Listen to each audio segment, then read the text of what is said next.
한 주간의 주요 뉴스를 짚어보는 시간입니다. 한겨레 신문 허재연 기자 연결돼 있습니다. 허 기자님 안녕하세요. 네, 안녕하세요. 네, 허재호 전 대주그룹 회장이 숨겨뒀던 100억 원대 재산을 검찰이 뒤늦게 찾아냈다는 보도 오늘 눈길을 끄네요. 네.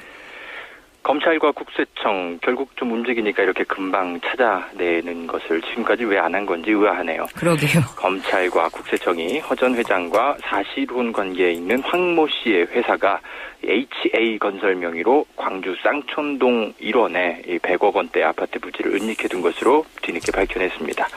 이 부지에 대주계열사 동양상호 저축은행과 HH개발의 근저당이 설정되어 있었는데 이게 위장금전 거래에 의한 허위 근저당인 것으로 검찰은 보고 있습니다.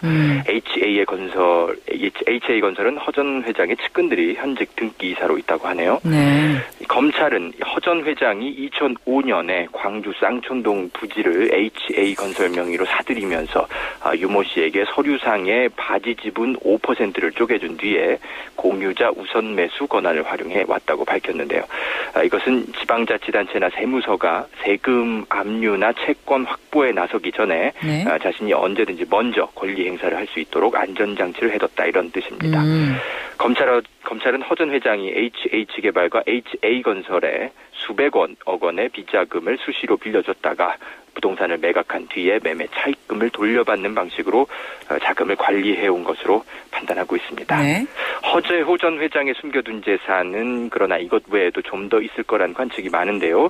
허 전 회장은 황제 노역 논란 이후에 총 224억 원의 미납 벌금 중에 50억 원을 뒤늦게 납부했고 현재 174억 원의 벌금이 남은 상황입니다. 일단 찾아낸 100억 원대 재산을 가지고 좀 압박을 받겠네요.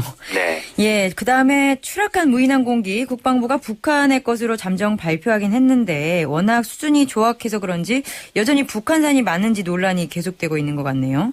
네, 공식적으로 이제 북한 것이라고 발표는 됐습니다만 논란은 계속되고 있습니다. 김관진 국방부 장관이 어제 북한 것으로 추정되는 무인기가 더 발전하면 자폭 기능까지 갖출 수 있다. 시급한 대책이 필요하다. 이렇게 말했죠. 네. 북한 무인기가 촬영한 해상도가 비록 해상도가 이제 구글 사진과 유사한 수준이라서 아직 심각한 안보 위협은 아니지만 빨리 대책을 마련하겠다 이렇게 말하기도 했습니다. 예. 그러나 군 스스로 지금까지 안보에 큰 구멍이 뚫려 있던 것을 자인한 셈이죠. 빨리 대책을 마련해야 되겠는데요. 네. 하지만 이번에 발견된 무인기들이 국내의 동호인들도 충분히 만들 수 있는 수준의 것들이라는 점에서 여전히 좀 논란이 있습니다.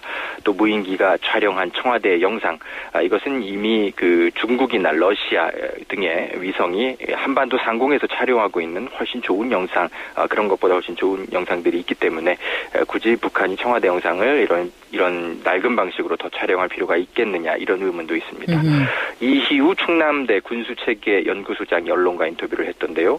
북한이 더 파괴력이 크고 정확한 미사일을 보유하고 있는데 굳이 무인기로 공격할 필요가 없어 보인다 이렇게 묻습니다. 무인기로 뭐하러 공격을 하냐. 그냥 미사일을 쏘면 되는데 이 말이군요. 한마디로. 네, 그렇죠. 예, 그다음에 지난 수요일에 최경환 새누리당 원내대표가 너나 잘해 이 발언에 대해서 사과를 하긴 했네요. 네. 그런데 홍지만 원내대변인이 또 안철수 공동대표의 연설을 이따위 이렇게 묘사해서 또 논란이 계속되고 있죠. 사과를 좀 하려면 좀 제대로 해야 될 텐데 다시 또 뒷말이 나옵니다. 예. 지난 수요일에 안철수 새정치민주연합 공동대표가 국회에서 교섭단체 연설을 할 때 말씀하신 것처럼 최경환 새누리당 원내대표가 너나 잘해라고 고성을 질렀죠.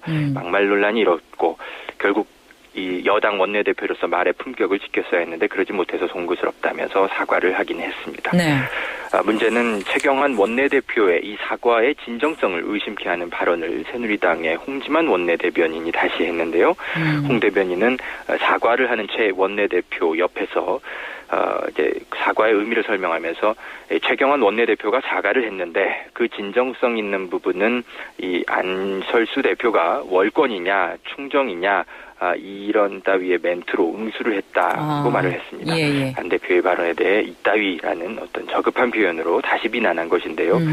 국회에는 학생들이 매일 견학을 참 많이 옵니다. 네, 국회의원들의 이런 발언들 학생들이 어떻게 바라보고 있을지 모르겠네요. 예, 막말 논란이 아주 잊을만 하면 떠오라서요.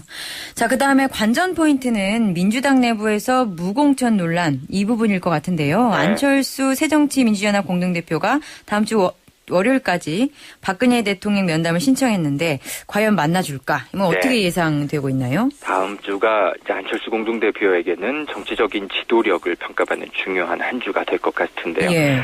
현재 그 새정치민주연합 당 내부에서는 이런 상태로 지방선거를 치르고 대패를 할 가능성이 크다 이렇게 점쳐지고 있는데, 그렇다면 안철수 대표 책임론이 커지고 정치적으로 큰 타격을 받게 될 것이다, 이런 우려가 확산하고 있는 상황입니다. 예. 당 내에서는 당원 투표를 한 번 더 해서 이 무공천 여부에 대한 의견을 다시 묻자, 이런 여론이 퍼지고 있는데 안철수 대표는 한 번 국민과 한 약속을 뒤집어서는 안 된다며 맞서고 있는 상황입니다.